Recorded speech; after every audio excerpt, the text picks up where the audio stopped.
This is the Ask Falaschini podcast, where the modern economy is discussed from a skeptic's perspective.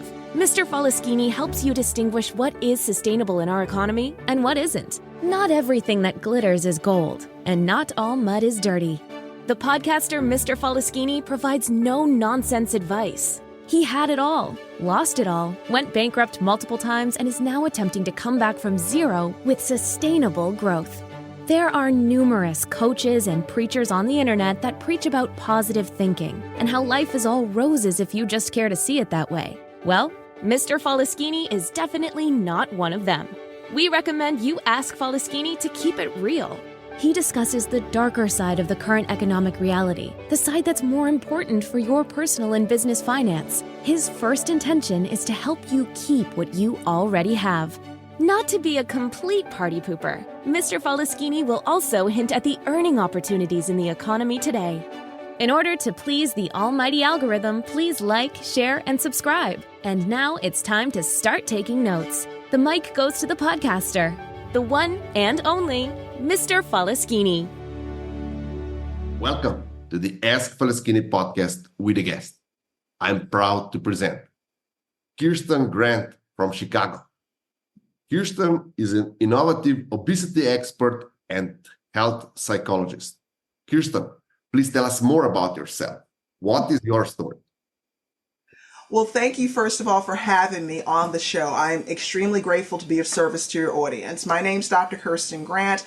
I specialize in obesity, and I'm a health psychologist as well as an author and a speaker. My story is that I started a long time ago, many years ago, over 20 years ago, in obesity. And it started really with the loss of my mother. I lost her to obesity, stress eating, emotional eating, and food addiction. And the moment that was such a pivotal, transformative moment for me was when she passed away a few years ago. She was so heavy at that time that the funeral director shared with us that they weren't sure they were going to be able to bury her in a normal size casket. And if that wasn't enough, they almost dropped her twice when they went to bury her. And at that time, you think that would have been the light bulb moment for me, but that really wasn't it. It was that moment when, and I'm sure your listeners have experienced something like this when they've lost a loved one. It was that moment when you walk into their home and you realize that they're not going to greet you at the door anymore. And we're trying to address her affairs. And I went upstairs to her bedroom and I opened 3 dresser drawers that were filled, positively filled with diet books, magazines, newspaper clippings, dating all the way back to the 1970s, almost when I was born. Please don't calculate my age on this one, okay? And that's when I began to have the light bulb moment and realize obesity, mental wellness, health, psychology, those are our driving forces to us getting to the goals that we want. She was a genius.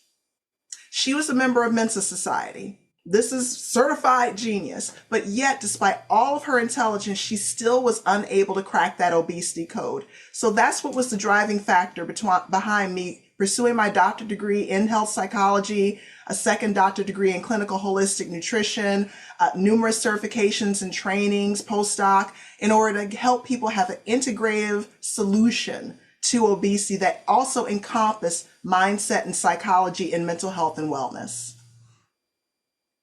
Impressive story.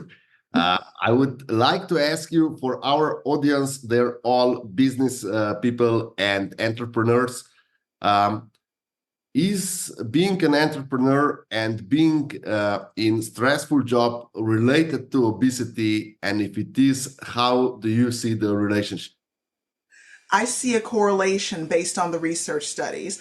A lot of people that I speak to, they enter entrepreneurship with a very good notion and idea. We have a light bulb moment in our lives. We want to help people. I'm an entrepreneur myself. I completely understand. But having a business and starting a business is a lot like having a baby. People are unaware of this. When you have a baby, that baby's unable to feed itself. It's unable to lift its head. Your new business is unable to feed itself. So you have to learn how to feed that business. You have to learn how to train it to take those steps. Eventually, it moves into toddler stage. It walks around and breaks things. You have to learn to have the mindset, the psychology to weather those changes with that business. And when we do that as entrepreneurs, as we go along this journey, of course, sleep suffers, weight gain comes upon us, and we're looking around saying, how did this happen? It's not intentional. It's just one of those things that happen. So if I understand correctly, if you gain weight is a lot due to the stress. And you mentioned before stress eating and emotional eating. Mm-hmm. Would you say that stress eating is or emotional eating is an emotional unbalanced, and that because we dedicate so much time to business, we somehow want to comfort ourselves with the food? For the clients that I've worked with that have this as a challenge along their journey, you can replace stress eating, emotional eating with whatever coping mechanism it is that you use. Some clients of mine use stress eating as their coping mechanism to offset the stress, especially for problems that they haven't found a way to solve yet. No one needs a Captain Obvious moment. We all know that we should eat the celery or the salad as opposed to the whole key lime pie. For me to share that with you is not a light bulb moment for anyone in your audience.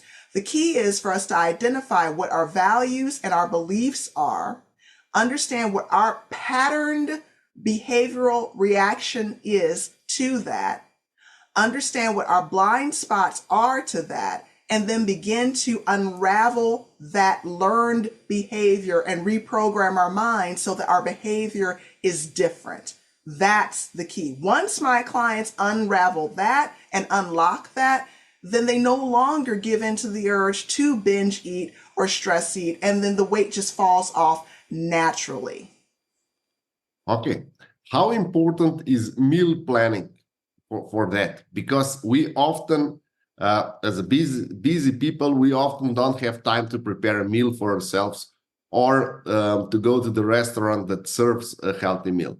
How important is to plan all the meals in 1 week's time for the future week in order to have less stress about the food and avoid stress eating, because you know what you're going to eat for each and every day?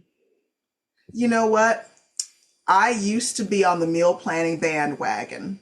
I used to be the cheerleader of meal planning. I could not understand, to save my life, why someone would not meal plan, because it does remove a lot of unknown variables, such as introducing excess salt, excess fat, excess sugar into the diet that was unanticipated. However, after working with so many people that positively despise meal planning, I had to create an alternative solution. Number one, if you are the type of person that when we say meal planning, it sounds like nails on chalkboard, this is for you. Find the 3 meals that you like and find ways to create healthier alternatives to them in the form of having certain ingredients at home that you can quickly whip up. Alternative number 2 is finding the restaurants or finding pre-prepared foods at your local grocery store that have this already. These are the 2 solutions that I've crafted for my clients that absolutely despise meal planning. I took a client of mine, for example, on a grocery store shopping trip. We found pre-seasoned shrimp, since she liked shrimp. We found pre-seasoned shrimp, pre-seasoned chicken, already cooked and prepared. She could easily just dump that on a bagged salad, for example, and that gives you your vegetables, that gives you your protein, and then for her palate, for fiber, she liked black beans. So we dump that on the salad as well. It takes less than 5 minutes. You're done. For the day she didn't want something cold, I said, just heat up and saute the salad. If you're using spinach, saute the spinach leaves quickly. Now it's warm. So we're removing the barriers to meal planning and changing the way that needs to look, but you still accomplish your goals. Amazing principle. I think our listeners will all benefit of that. I would like to have your take on three things that I'm a huge fan of. One is fasting and intermittent fasting. What's your take on that? I think it's one of those things that based on your body type and your mindset, fasting and intermittent fasting can be sustainable. I didn't say it doesn't work. Of course, it's going to work. But the mantra behind my approach with my clients is sustainability. If you're white knuckling this thing all the way through, and then as soon as your fast is over, you eat everything in sight to compensate for fasting, you just remove the benefits of it. Fasting is something that we have to approach with mindset wise. Am I psychologically prepared for this? If my default approach is stress eating and I encounter a ripple of stress, I'm not going to make it through that fast. Okay, yeah, that's a great insight. What do you think when we are on a strict diet? What do you think about the cheat days? By the concept of cheat, psychologically, you already wired your brain for failure. Okay. If I say I'm cheating, if this is my cheat day, then that means all the other stuff that I've been doing, these items are off limits. It's like that when you were in high school and your parents told you to stay away from that one kid, didn't you want to hang out with that kid? Probably. Yeah. So. What's your take on a carnivore diet?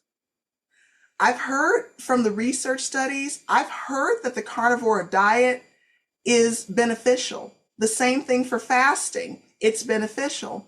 But what I urge my clients to do and the people that I talk to and have consultations with is to find what works for you. For some people, the carnivore diet does not work with their biochemical individuality at all. So you can try to make it work. If you find that you experience increased energy, your lab test results from your medical doctor come back fine, and you experience no ill effects, then maybe carnivore diet is for you. But if you find that carnivore diet or any diet that you're trying to strictly regiment yourself into following is not physically beneficial to you, it doesn't help with your metabolic health, and psychologically you're suffering, we go back into the fact that it's no longer sustainable. We have to find for our own individual biome and our own individual psychology what is sustainable for us. This is the key to success. No matter if a clinical study says it works, if it doesn't work for you, then we need to find something else. Okay, that is a really great approach. Now I would go into statistics a bit. When we talk about obesity, for example, I check my percentage of the fat, and when I go above 15%, I'm already declaring myself fat, and I start either fasting or I start eating less so that I have less calories that I need every day. What would be your cut-off point for obesity in body fat percentage for men and for women? I do believe that they differ a lot. There is a chart that I could pull up, or any one of us could pull up for Google. You have your athletes, for example, with the body fat percentage. For women, if my memory serves me correctly, it's in the teen percentage, like 15, under 20%. You're, I believe it's a little bit under 20%. I know that for women, when body fat percentage falls below 12%, if memory serves me correctly, that becomes a dangerous zone. Yep. I forgot what the statistic is for men. Please do forgive me, but I know that it's easily searchable to find out what works for men. I know that men can survive at a lower body fat percentage than women just because of because of men's physiology compared to women. So actually, I prefer with my clients, when we talk about health and measuring health, I understand it's much easier in a doctor's office to refer to the body mass index, commonly known as BMI.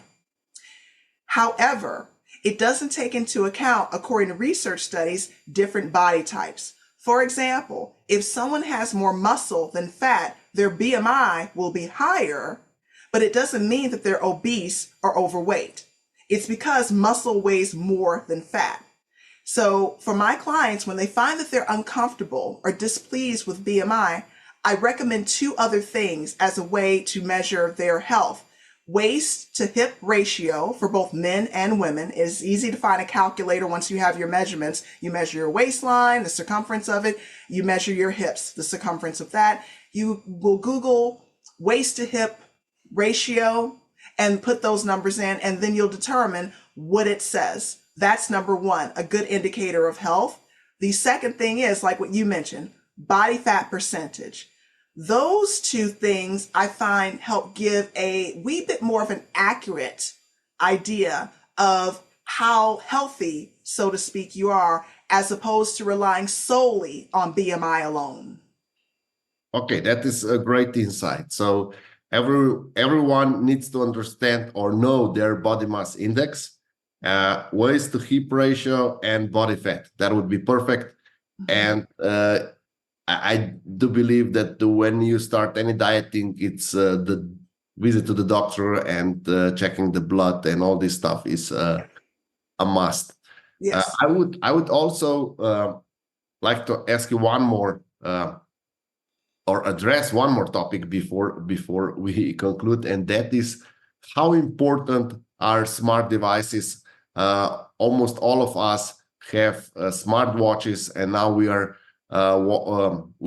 all really careful that we do 10,000 steps a day, that we do at least 30 minutes of cardio, that we do like four times a week weightlifting and similar. How important is that? Really an enhancement, or is just a waste of time and too much info on our hands? It depends on your personality type. I have certain clients that kind of data is very helpful to them because they've never measured it before. They had no baseline even to start at or with. And in this case, that data is extremely helpful to help move the needle in the directions in key areas. Like, for example, I recall there are certain smart technology watches that monitor your sleep. Mm-hmm. Sleep is extremely important to wellness, mental health, as well as health. Some of my clients were completely unaware that they weren't getting enough sleep. Uninterrupted sleep, because those trips to the bathroom, those count as breaks in your sleep and your REM cycle. So having this technology is great to assist you with that. However, I do have certain clients, they cannot utilize that technology because they're very conscientious and numbers oriented. And it is very triggering. For those clients, I usually recommend let's hold off on the technology for now because there is a potential trigger for that personality type. So it depends upon what personality type you are. If you find data to be helpful and not triggering, then this is a great idea to pursue. However, if this technology is triggering for you, it's not a good idea at this moment and pocket of time. Thank you very much for all these insights. Is there any trick or the trait or any trade secrets that you could share with our listeners before we conclude? Knowing what your triggers are. Understanding what your value system and belief system is And that unlocks learning more about what your triggers are. And this helps you stay in a grounded state the more that you know what those items are, because you'll be able to regulate your own internal system and psychology as opposed to being influenced by external variables, which will trigger you, if you're unaware of your value, belief systems, and triggers, to binge eat, stress eat, and therefore contribute to obesity and being overweight. Once you learn these things, you become almost bulletproof to the stressors, and then your wellness naturally is a result. Ooh, that is a great insight. Where can our listeners reach you? I can be reached in two ways. Number one, I'm all over social media. So if you Google Dr. Kirsten Grant, you'll find me quite easily. I also have a website, edibleaddiction.com, or you can text our company number for obesity tips at 312-601-8510. Thank you very much. I will include that in the description. And thank you, Kirsten, for being my guest tonight. Thank you for having me.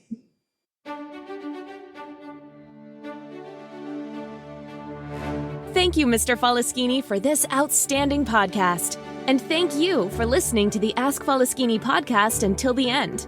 Mr. Falaschini would love to hear your feedback in the comments. And don't forget, if you want to know, ask Falaschini or listen to the Ask Falaschini podcast. In order to please the almighty algorithm, please don't forget to like, share, and subscribe.